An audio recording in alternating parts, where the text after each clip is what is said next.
ये जो खनन का जो कार्य चल रहा है, मुरुम खनन का, जो तालाब का गहरीकरण की बात हो रही है, विवाद की स्थिति है और विवाद रहेगा, इसलिए कि इसका विधिवत प्रस्ताव नहीं हुआ है। नगरपालिका अहिवारा में निश्चित रूप से मुरुम का उत्खनन हो रहा है। नमस्कार, मैं शालिनी और आप देख रहे हैं सबका संदेश। आइए बढ़ते हैं आज की बड़ी खबर की ओर। दुर्ग जिले के नगरपालिका परिषद अहिवारा में बड़े स्तर पर मुरुम उत्खनन का मामला सामने आया है।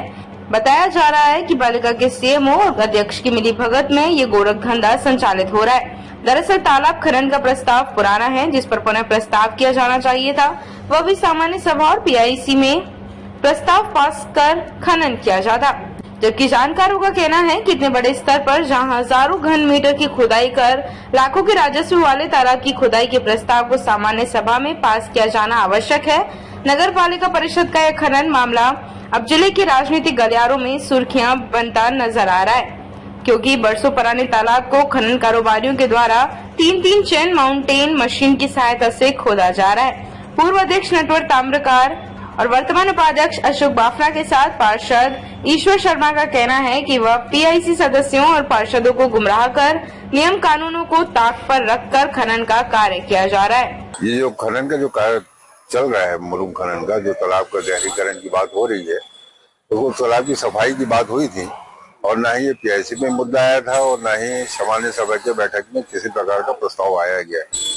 सीएमओ के द्वारा हम इसकी जानकारी लिए थे, तो सीएमओ के द्वारा ये कहना था कि पूर्व में जो सीएमओ थे अंकुर पांडे जी, उनके द्वारा कलेक्टर को लेटर पारित किया गया था और उसके द्वारा उनको अनापत्ति प्रमाण पत्र दिया गया। उस आधार पे ये खनन का काम चल रहा है, ये जानकारी दिया गया। तो वर्तमान में उस अनुमति को पुनः प्रस्तावित किए जाने की कोई बात सामने नहीं आई? नहीं, पुनः प्रस्ताव बात तो नहीं हुआ था, मगर प्रस्ताव की बात की जानकारी नहीं मिल पाई। विवाद की स्थिति है और विवाद रहेगा, इसलिए कि इसका विधिवत प्रस्ताव नहीं हुआ है। जिस प्रकार से हमारे नगर पालिका के उपाध्यक्ष अशोक बाफना जी, ईश्वर शर्मा जी, अनुज साहू जी, मुकुंद पटेल जी, मीना जोशी जी सहित सभी पार्षदों से ये चर्चा हुआ है, उसमें कहा रहा था कि हमारे को इस प्रकार की कोई जानकारी नहीं है कि बांद्रब ने किसी व्यक्ति को प्रस्ताव दिया हुआ है।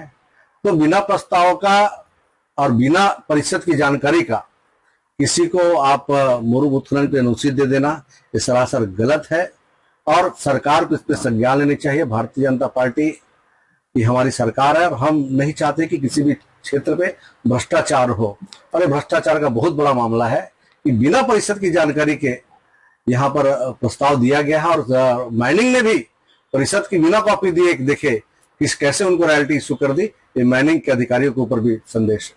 नगरपालिका अहिवारा में निश्चित रूप से मुरुम का उत्खनन हो रहा है और इस विषय में मैं अध्यक्ष से, हमारे विद्यानंद कुशवाहा जी अध्यक्ष हैं, और यहाँ के अधिकारी से मैं जानना चाहा कि इनको किस आधार पे यहाँ से एनओसी मिली गई और जनहित का कार्य है। निश्चित रूप से होना चाहिए जनहित का कार्य, मगर किस नियम के अंतर्गत और कैसे, किस सुझाव से और कब इसका परिषद में पास हुआ, क्या हुआ, इसकी जानकारी जाननी चाहिए, मगर मेरे को अभी तक उसकी कोई जानकारी उपलब्ध नहीं हो पाई। और मैं आप सभी से निवेदन करता हूं कि हम तो वहां के पार्षद हैं नगर पालिका में और मैं उपाध्यक्ष पद में भी हूं, मगर इसके विषय में अगर कि आपको कोई अच्छी जानकारी अगर कोई दे सकता है तो हमारे नगर पालिका के अध्यक्ष महोदय जो सर्वे सर्वा है, उनसे अगर कि आप जानकारी लें तो दूध का दूध और पानी का पानी हो जाएगा कि सही और गलत क्या है।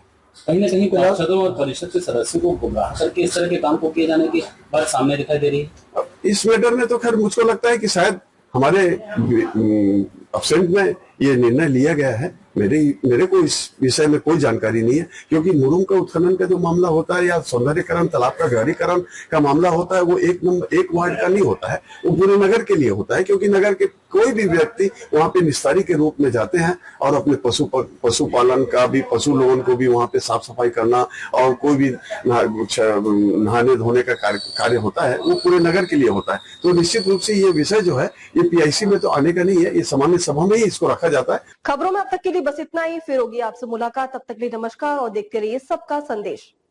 ऐसे ही लेटेस्ट अपडेट पाने के लिए हमारे चैनल को सब्सक्राइब करें और तुरंत नोटिफिकेशन पाने के लिए बेल आइकन प्रेस करना ना भूलें। यदि आप हमें फेसबुक या इंस्टाग्राम के माध्यम से देख रहे हैं तो हमारे पेज को फॉलो जरूर करें। धन्यवाद।